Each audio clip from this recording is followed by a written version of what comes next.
네, 우리 그리스도인들은 우상과 죄악으로 가득한 세상 속에서 흩어져 살아가고 있습니다. 마귀가 우는 사자와 같이 두루 다니며 삼킬자를 찾는 그러한 세상이죠.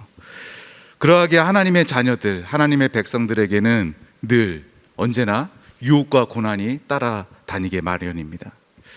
그래서 바울은 사랑하는 아들 디모데에게 복음과 함께 고난을 받으라라고 말씀을 하셨습니다. 베드로는 교회들에게 또한 다가오는 불시험을 이상하게 여기지 말라라고 말했죠. 예수님께서도 제자들에게 세상에서는 너희가 환난을 당할 것이다 라고 말씀을 하셨습니다. 예수님께서 말씀하신 것처럼 제자들은 곧 시험과 환난을 당하게 됐습니다. 예수님께서 십자가에 죽으셨던 것입니다.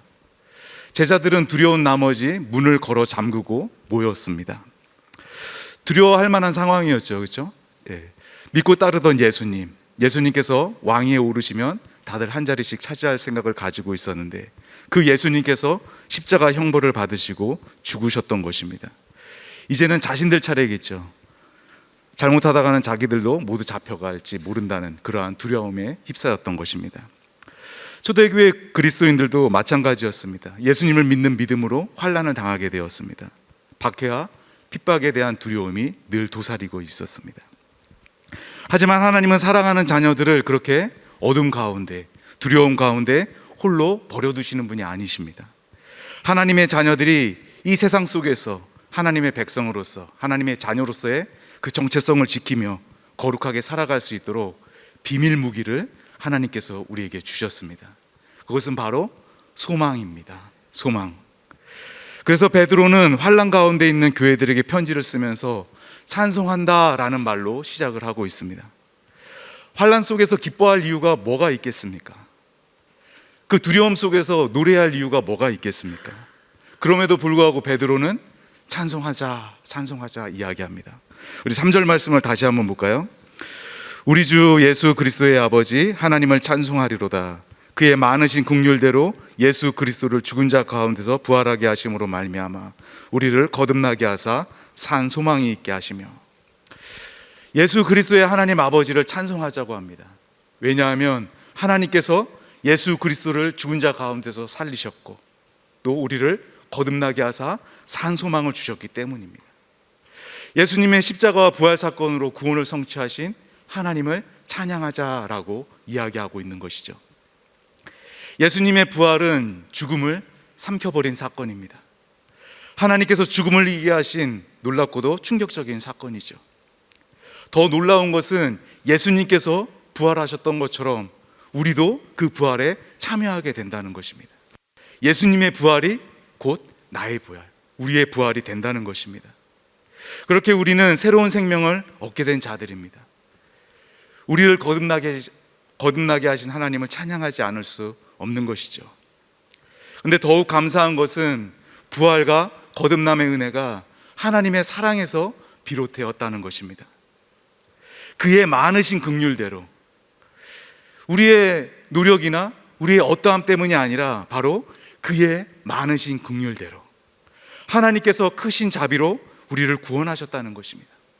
아무 소망 없이 진흙탕 속에서 또 어둠 속에서 그렇게 살아가는 우리 인생들을 긍휼히 여기셔서 예수 그리스도를 우리 가운데 보내주셨고, 또 예수님께서 우리를 사랑하셔서 그 하나님 아버지의 뜻에 온전히 순종하셨고, 하나님께서 그리스도를 죽은 자 가운데서 살리셨죠. 그리고 성령께서 우리를 사랑하셔서 예수가 그리스도이심을 믿을 수 있는 귀한 은혜를 우리에게 주셨던 것입니다.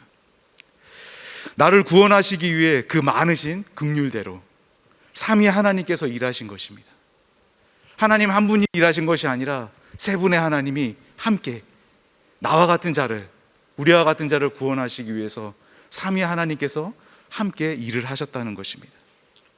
참 놀라운 일이죠, 그렇죠? 여러분이 그만큼 존귀한 존재라는 것입니다. 우리 모두는 이 삼위 하나님의 사랑을 입은 그러한 존재들입니다.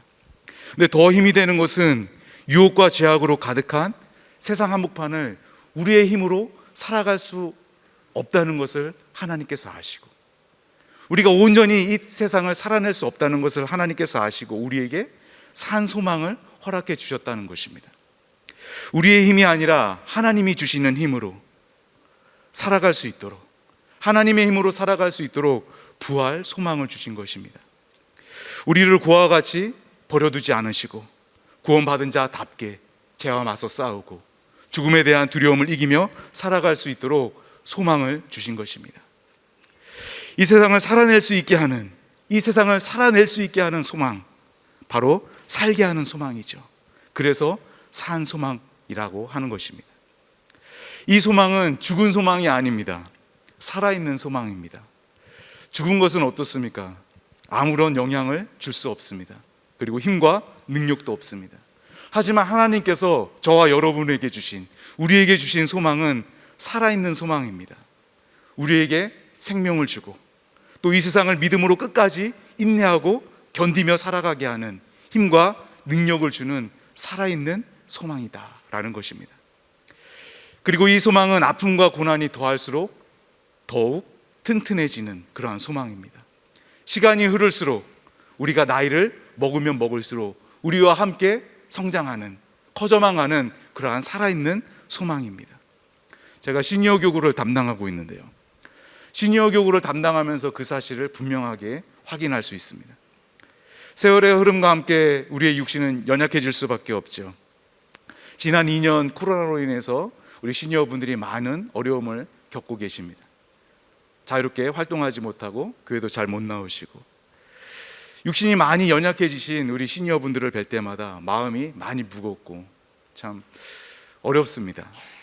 하지만 이렇게 육신은 연약해지지만 소망이 더 견고해지는 것을 보게 됩니다. 우리 시니어분들 안에 있는 그 부활의 소망, 그 하나님의 나라에 대한 소망이 더 확고해지고 그 부활의 소망을 가지고 견디고 인내하시는 그러한 모습들을 보게 됩니다. 우리 젊은이들의 소망과는 비교가 되지 않는 그러한 소망이죠. 부활의 소망, 하나님의 나라에 대한 소망으로 견디고 인내하는 것입니다. 고난과 아픔이 많을수록 소망은 이렇게 더욱 커지기 마련입니다. 그리고 그 소망이 우리를 견디고 인내하게 합니다. 세상에 미련을 두거나 세상에 물들지 않고 마음을 빼앗기지 않고 끝까지 믿음의 길을 걷게 하는 소망, 그렇기 때문에 소망은 살아있는 산 소망입니다. 하나님께서 주신 산 소망은 죽은 자들에게 새로운 생명을 주는 살리는 소망이고, 거룩한 백성답게 살아가게 하는 소망이고, 힘과 능력을 주는 살아있는 소망입니다. 이 소망이 저와 여러분을 하나님의 나라로 인도한다라고 말씀하십니다. 우리 4절을 함께 보겠습니다. 썩지 않고 더럽지 않고 쇠하지 않은 유업을 잊게 하시나니 곧 너희를 위하여 하늘에 간직하신 것이라. 썩지 않고 더럽지 않고 쇠하지 않은 유업, 곧 하나님의 나라입니다. 이 세상과는 정반대이죠. 죄와 죽음이 가득한 이 세상은 썩어지고 더럽혀지고 낡아지고 시들어버리죠. 하지만 하나님의 나라는 영원 무궁합니다. 변함없는 하나님의 나라입니다. 우리가 그 나라를 이미 얻었고 또 장차 얻게 될 것입니다. 그 하나님의 나라를 소망하시는 저와 여러분 되기를 바랍니다. 두려움에 떨고 있는 제자들에게 부활하신 예수님께서 나타나셨습니다. 제자들은 유령이 나타난 줄 알고 깜짝 놀랐습니다. 예수님께서 손과 발을 보여주시고 또 음식을 드심으로 유령이 아니라 진짜 함께 하셨던 예수님이라는 사실을 확인시켜 주었습니다. 그리고 제자들의 마음을 열어서 하나님의 말씀을 가르쳐 주시고 이 모든 되어진 일들을 자세히 설명해 주시고 그 말씀을 풀어 주셨습니다. 이렇게 부활하신 예수님을 만난 제자들, 두려움에 갇혀있던 그 제자들은 부활하신 예수님을 만난 이후에 죽음에 대한 두려움을 이기고 예수님께서 가셨던 그 좁은 문, 그 좁은 길, 그 십자가의 길을 끝까지 인내하며 걸어갈 수 있었던 것입니다. 그리고 부활의 산 소망을 얻은 그리스도인들은 죽음의 두려움을 이기고, 우리의 선배들이죠, 죽음에 대한 두려움을 이기고 순교의 잔을 마시고 또 믿음을 굳게 지키며 승리의 삶을 살 수 있었던 것입니다. 우리는 우리가 어떠한 세상에 살아가고 있는지 우리는 분명히 알아야 합니다. 그리고 우리가 누구에게 속해 있는지, 우리 안에, 내 안에 무엇이 있는지 우리는 분명히 알고 깨닫고 느끼고 기억해야 합니다. 수많은 유혹과 고난이 따라다니는 이 세상 속에서 우리가 하루하루 살아가지만 우리에게는 하나님께서 주신 살아있는 산 소망이 있다는 것을 기억하셔야 됩니다. 우리를 살리고 우리를 살게 하는 소망, 힘과 능력이 있는 그 살아있는 소망이 저와 여러분에게 있다는 것입니다. 썩지 않고 더럽지 않고 쇠하지 않은 유업을 잊게 되는 그날까지 산소망을 잘 꺼내어서 여러분 속에 있는 그 살아있는 소망을 때마다 꺼내어서 사용하셔서 이 세상을 이기고 승리의 삶을 살아가시는 여러분 되길 바랍니다. 그리고 베드로처럼 고난과 두려움 중에도, 고난 중에도, 환난 중에도, 핍박 중에도 우리 주 예수 그리스도의 아버지 하나님을 찬송하리로다, 이렇게 하나님을 찬양하고 또 승리의 삶을 살아가시는 저와 여러분 되기를 예수님의 이름으로 바라며 축복합니다.